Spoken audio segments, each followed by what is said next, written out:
Hello नमस्कार दोस्तों, स्वागत है आपका हमारे न्यूज चैनल में, जहां हम दिखाते हैं दिन भर की बड़ी खबरें मुख्य समाचारों के रूप में। दोस्तों, पहली बड़ी खबर, अमरनाथ यात्रा रद्द करने का फैसला वापस लिया गया। 23 जून से होनी है यात्रा शुरू। दोस्तों, सरकार ने अमरनाथ यात्रा रद्द करने के अपने फैसले को वापस ले लिया है। जम्मू कश्मीर सूचना निदेशालय ने उस प्रेस नोट को वापस ले लिया है जिसमें उन्होंने अमरनाथ यात्रा रद्द होने की जानकारी दी थी। इससे पहले जानकारी आई थी कि कोरोना महामारी के कारण इस साल होने वाली अमरनाथ यात्रा को रद्द कर दिया गया है, लेकिन अब सरकार ने फैसले को वापस ले लिया है। यात्रा 23 जून को शुरू होगी। इससे पहले जम्मू कश्मीर के एलजी और अमरनाथ श्राइन बोर्ड के चेयरमैन गिरीश चंद्र मुर्मू की अध्यक्षता में हुई बैठक में यात्रा को रद्द करने का फैसला लिया गया था। बताया गया कि पूरी कश्मीर घाटी में जहां से होकर अमरनाथ यात्रा के लिए श्रद्धालु गुजरते हैं, वहां 77 कोरोना रेड जोन है।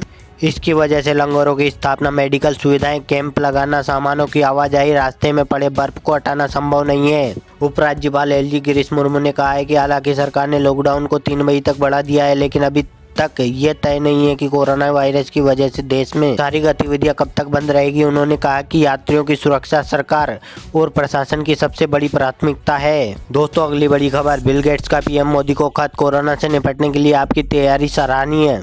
कोरोना को लेकर तमाम देशों की अलग अलग तरह की रणनीति है, वो अपने तरीके से इस महामारी को रोकने में जुटे हैं। भारत ने भी इस महामारी को देश में फैलने से रोकने को लेकर रणनीति बनाई है। इसी कड़ी में 24 अप्रैल को लॉकडाउन का ऐलान किया गया था। कोरोना तैयारियों पर बिल गेट्स का खत, प्रधानमंत्री नरेंद्र मोदी के कोरोना से निपटने के प्रयासों की तारीफ हो रही है। माइक्रोसॉफ्ट कंपनी के संस्थापक बिल गेट्स ने पीएम मोदी को पत्र लिखकर कोरोना महामारी के खिलाफ उनकी तैयारियों की तारीफ की है। उन्होंने खत में पीएम मोदी के नेतृत्व में कोरोना महामारी को लेकर सरकार के उठाए कदमों को सही बताया है। उन्होंने कहा, मैं कोरोना महामारी के संक्रमण को रोकने के लिए आपके नेतृत्व के साथ साथ आपकी और आपके सरकार की सक्रिय कदमों की सराहना करता हूं। दोस्तों, अगली बड़ी खबर, कोरोना वॉरियर्स के लिए ऑर्डिनेंस, डॉक्टरों और हेल्थ वर्कर्स पर हमला अब गैर जमानती अपराध होगा। 7 साल तक की सजा और 5 लाख तक का जुर्माना देना होगा। सरकार ने कोरोना वायरस के मरीजों की मदद में लगे डॉक्टर्स और हेल्थ वर्कर्स पर बढ़ते हमलों को देखते हुए 123 साल पुराने कानून में ऑर्डिनेंस के जरिए बदलाव किया। सरकार ने कहा है कि इस बारे में सरकार की नीति जीरो टॉलरेंस की है। डॉक्टरों और हेल्थ वर्कर्स पर किसी ने हमला किया और गुनाहगार पाया गया तो अधिकतम 7 साल की सजा होगी और 5 लाख रुपए जुर्माना भी लगेगा।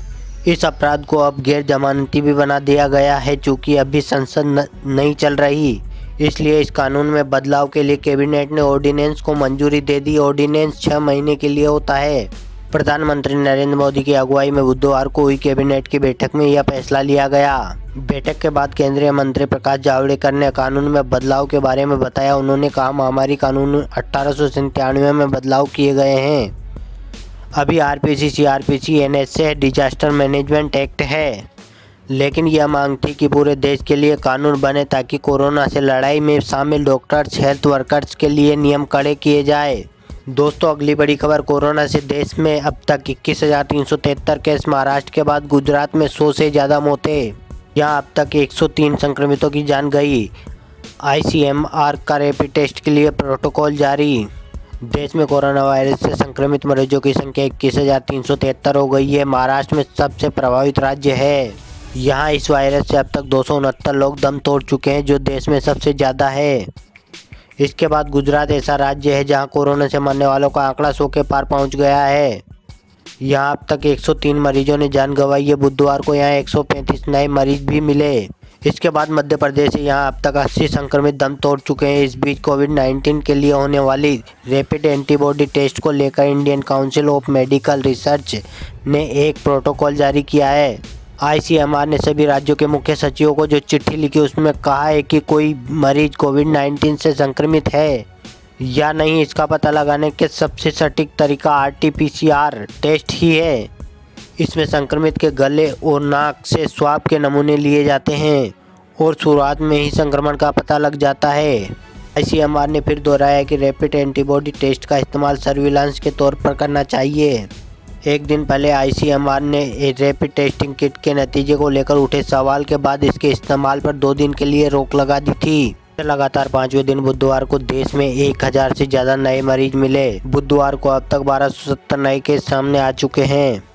इससे एक दिन पहले 1537, 20 अप्रैल को 1239, 19 अप्रैल को 1580, 18 अप्रैल को 1371 नए कोरोना संक्रमित मिले थे। इसके साथ ही देश में मरने वालों का आंकड़ा 687 तक पहुंच गया है। बुधवार को महाराष्ट्र में 431, राजस्थान में 153, उत्तर प्रदेश में 112, गुजरात में 135, मध्य प्रदेश में 35, तमिलनाडु में 33 नए मरीज मिले। ये आंकड़े कोविड-19 इंडिया.org और राज्य सरकारों से मिली जानकारी के अनुसार है। दोस्तों अगली बड़ी खबर, दुनिया में कोरोना से 1,80,000 मौतें। पाकिस्तान में 10,000 से ज़्यादा संक्रमित, डॉक्टरों ने कहा मस्जिदों में नमाज की मंजूरी रद्द करे सरकार। दोस्तों दुनिया में अब तक कोरोना वायरस से 25,88,864 संक्रमित हो चुके हैं, जबकि 1,80,578 की मौत हो चुकी है और 7,06,814 ठीक भी हुए हैं। पाकिस्तान में संक्रमितों का आंकड़ा 10,000 के पार हो गया है। यहाँ डॉक्टर्स एसोसिएशन ने सरकार से मांग की है कि वो रमजान के दौरान मस्जिदों में नमाज की मंजूरी को फौरन वापस ले। प्रधानमंत्री इमरान खान का टेस्ट सैंपल बुधवार को लिया गया, गुरुवार को रिपोर्ट आने की उम्मीद है। स्पेन में मौतों की दर कम हो रही है, सरकार अगले महीने कुछ पाबंदियां हटा सकती है। यहाँ सबसे बड़े अस्थायी मुर्दाघर को भी अब बंद कर दिया गया है। एक अहम खबर ब्रिटेन से है। यहाँ की ऑक्सफोर्ड यूनिवर्सिटी के शोधकर्ता गुरुवार को कोरोना वैक्सीन का टेस्ट इंसानों पर शुरू करेंगे। फ्रांस में मरने वालों का आंकड़ा 20,800 के करीब पहुँच गया है। राष्ट्रपति इमैनुएल मैक्रों ने कुछ सेक्टर्स में सशर्त राहत दी है। कोरोना वायरस से सबसे ज़्यादा प्रभावित 10 देश इस प्रकार है। America 8,20,600, Spain 2,08,339, Italy 1,87,327, France 1,58,050, Germany 1,49,050, Britain 1,33,495, तुर्की 95,591, ईरान 85,996, चीन 82,788 और रूस में 57,999 लोग कोरोना वायरस से संक्रमित है। दोस्तों अगली बड़ी खबर, क्रूड की कीमतों में गिरावट से सऊदी आरामको के साथ RIL की डील में हो सकती है देरी, इसलिए फेसबुक के साथ नई डील से शुरू हुई नई दोस्ती। दोस्तों पिछले 2 महीने में क्रूड ऑयल की कीमतों में बुरी तरह से गिरावट आई है। देश की सबसे बड़ी कंपनी रिलायंस इंडस्ट्रीज और दुबई की तेल कंपनी सऊदी आरामको के बीच होने वाली डील को संदेह के घेरे में खड़ा कर दिया है। यही कारण है कि मुकेश अंबानी अब तेल से डेटा की ओर जा रहे हैं और तेल की एक बड़ी डील करने के बजाय उन्होंने डेटा में फेसबुक के साथ डील कर अपने इरादों को स्पष्ट कर दिया है। दोस्तों कोरोना वायरस के चलते देश और दुनिया भर की कई कंपनियां बैकफुट पर आ चुकी है। ऐसे में देश के सबसे अमीर बिजनेसमैन मुकेश अंबानी की कंपनी रिलायंस जियो ने फेसबुक के साथ पार्टनरशिप करके सबको चौंका दिया है।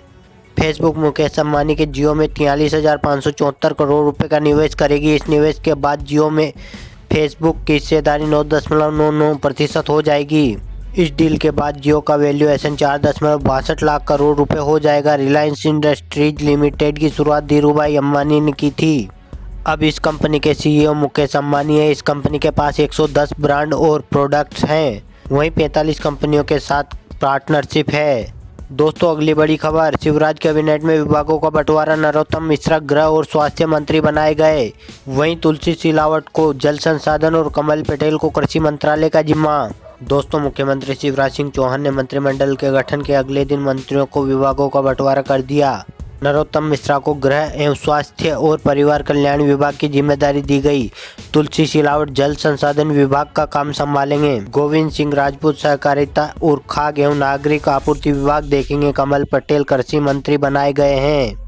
मीना सिंह आदिम जाति कल्याण विभाग देखेंगे। मुख्यमंत्री शिवराज सिंह चौहान ने मंगलवार को क्षेत्रीय और जातिगत समीकरण को ध्यान में रखते हुए 5 सदस्यीय मंत्रिमंडल का गठन किया। सीएम ने कहा, अभी हमने विभागों का बंटवारा कोरोना को ध्यान में रखते हुए किया है। महामारी को नियंत्रित करने के लिए जितने विभाग जरूरी थे उन्हें ही बनाया गया है।